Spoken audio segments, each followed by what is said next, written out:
27 देश साथ आते हैं और एक साथ बहुत बड़ी कार्रवाई कर देते हैं रूस के ऊपर। आखिरकार इन देशों ने प्राइस कैप लगा ही दिया, पर इस पर पोलैंड नाराज हो गया। नाराजगी के बावजूद एक सीमा तय कर दी गई। जहां एक तरफ ये सब कुछ हो रहा था तो वहीं दूसरी तरफ रूस ने भेज दिए बॉम्बर्स और भारत को भी एक बड़ी टेंशन हो गई है। जानेंगे क्या कुछ चल रहा है जियोपॉलिटिक्स में, आइए जानते हैं इन खबरों को विस्तार से। पहले तो 27 देश आपस में ही लड़ रहे थे और ये 27 देश आपस में लड़कर ये तय नहीं कर पा रहे थे कि रूस के ऊपर प्रतिबंध लगाना है तो कैसे लगाना है। दरअसल 27 देश मिलकर एक प्राइस कैप लगाना चाहते थे रूस की तेल पर। पहले तो इन्होंने दुनिया के देशों से कहा कि आप तेल खरीदो ही मत रूस से। फिर इन्होंने देखा कि नहीं, मना करने के बावजूद भारत और चीन जैसे देश खरीद रहे हैं। इसके अलावे यूरोप भी लगातार खरीद रहा है। मतलब मेरे ना कहने से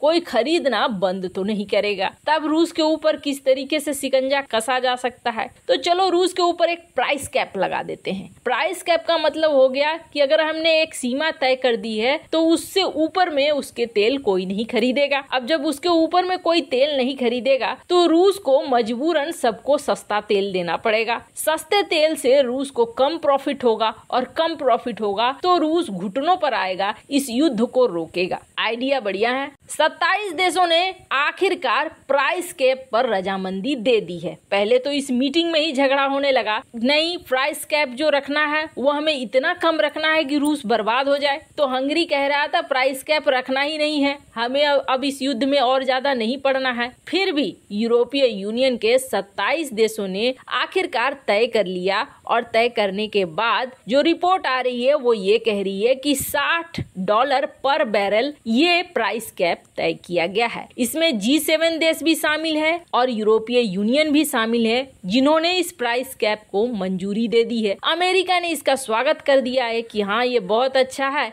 G7 ने भी इसका स्वागत कर दिया है कि रूस के आक्रामकता को रोकने के लिए आखिर हमें कोई कदम तो उठाना था। पर पोलैंड अभी भी मान रहा है कि ये प्राइस कैप बहुत ज्यादा है, इससे रूस को कोई फर्क नहीं पड़ने वाला है। और ये सच्चाई भी है क्योंकि रूस इस वक्त दो बड़े एशिया के देश चाइना और भारत को बेच रहा है तेल, और वो तेल बेच रहा है $30 से $40 प्रति बैरल के हिसाब से। यानी रूस की बिक्री में कोई खास प्रॉब्लम नहीं आने वाली है। लेकिन फिर भी रूस ने ये कह दिया है कि डिस्काउंटेड रेट तो हमारे दोस्तों के लिए है, उन खास मित्रों के लिए है जिसे हम डिस्काउंट देना चाहते हैं, सबके लिए ये नहीं है। और अगर आप प्राइस कैप लगाते हैं और आप चाहते हैं कि प्राइस कैप में रूस बेचे तेल यूरोप को, तो ऐसा होगा नहीं। प्राइस कैप में रूस तेल बेचने वाला है नहीं। खैर, कहा तो ये जाता है कि प्राइस कैप लगने से पहले यूरोप ने भर भर कर तेल खरीदे हैं रूस से, पर आखिर ये तेल चलेंगे कब तक? कभी न कभी तो वापस से आना पड़ेगा। हालांकि अमेरिका इसका भी इंतजाम कर रहा है और इसके इंतजाम के तहत अमेरिका वेनेजुएला से प्रतिबंधों को हटा रहा है। अगर वेनेजुएला का तेल मार्केट में आ जाता है तो इसका मतलब है कि रूसी तेल पर डिपेंडेंसी, निर्भरता बहुत कम हो जाएगी। खैर, ये सब कुछ होने में थोड़ा वक्त तो लगेगा, पर इन सब के बीच में एक बहुत बड़ी हरकत हुई है और ये हरकत कहीं न कहीं भारत को प्रभावित करेगी। कहा जाता है कि रूस का एक डॉक्यूमेंट लीक हुआ है। ये डॉक्यूमेंट एक रणनीतिक डॉक्यूमेंट था, जिस डॉक्यूमेंट में ये बताया गया था कि रूस क्या कर सकता है। रूस और जापान के बीच जो कुरिल द्वीप हैं, उनको लेकर झगड़ा आज का नहीं, काफी पुराना है। कुरिल आइलैंड पर रूस भी दावा ठोकता है और जापान भी दावा ठोकता है। कई बार दोनों देश इस आइलैंड को लेकर आपस में उलझ भी चुके हैं और कई बार ये भी देखने को मिला है कि जापान रूस को रोकने की कोशिश भी कर चुका है। एक बार तो भारत ने ही एक त्रिपक्षीय मंच बनाया था जिसमें जापान, भारत और रूस थे, और जब भारत ने ये कोशिश किया था कि रूस और जापान के बीच जो भी मतभेद हो वो खत्म हो जाए, लेकिन ये जो ट्राइलेटरल था ये काम नहीं कर पाया। रूस और जापान के बीच की समस्याएं खत्म नहीं हो पाई। पर जो डॉक्यूमेंट लीक हुआ, उस डॉक्यूमेंट में ये कहा गया कि अगर रूस और यूक्रेन की इस वक्त लड़ाई नहीं हुई होती तो इस वक्त रूस और जापान की लड़ाई जरूर हो गई होती। ऐसा इसलिए क्योंकि उस डॉक्यूमेंट में ये लीक हुआ है कि रूस हमला करता जापान के ऊपर। अब पूरे का पूरे जापान के ऊपर तो हमला नहीं कर देता, लेकिन कुरिल आइलैंड के वो हिस्से जो जापान के कब्जे में है, रूस उन आइलैंड्स पर हमला करता और उन्हें अपने कब्जे में वापस लेने की कोशिश करता। पर इससे पहले ही शुरू हो गया रूस यूक्रेन का झगड़ा और जापान इस वक्त बच गया।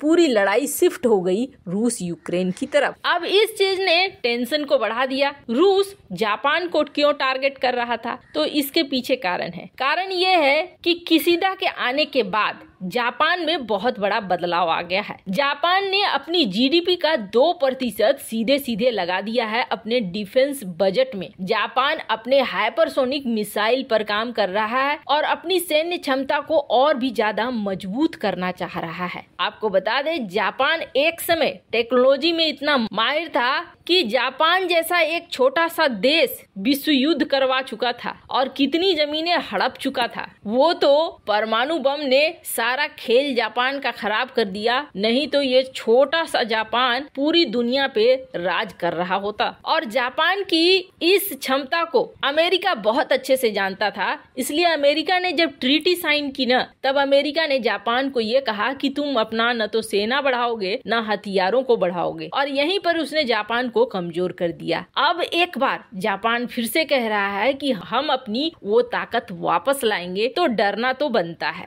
यही वजह है कि रूस भी चाहता है कि जापान के ताकतवर होने से पहले ही सारे मामले को निपटा दिया जाए। पर अभी ताजा हालात क्या हुए हैं? अभी ताजा हालात ये हुए हैं कि रूस से एक बॉम्बर उड़ता है और ये बॉम्बर कोरिया के एयर स्पेस का इस्तेमाल करता है और करते हुए ये आराम से जाता है, चाइना में जाकर उतरता है। सेम टाइम में चाइना भी एक बॉम्बर भेजता है और ये नॉर्थ कोरिया से होते हुए पहुंचता है रूस। दोनों के बॉम्बर्स एक दूसरे स्थान पर पहुंचते हैं। एक तो यहाँ पर यह दिखाने की कोशिश की गई कि चीन और रूस के एयरफोर्स मिलकर काम करेंगे। दूसरी बात ये दिखाने की कोशिश की गई कि हो सकता है जल्द ही आने वाले समय में एक युद्ध इस इलाके में देखने को मिले। अब टेंशन वाली बात भारत के लिए क्या है? भारत के लिए टेंशन वाली बात ये है कि भारत को हर हाल में चाहिए एक रणनीतिक बॉम्बर्स। हालांकि बीच में ये भी बात आई थी कि रूस से 160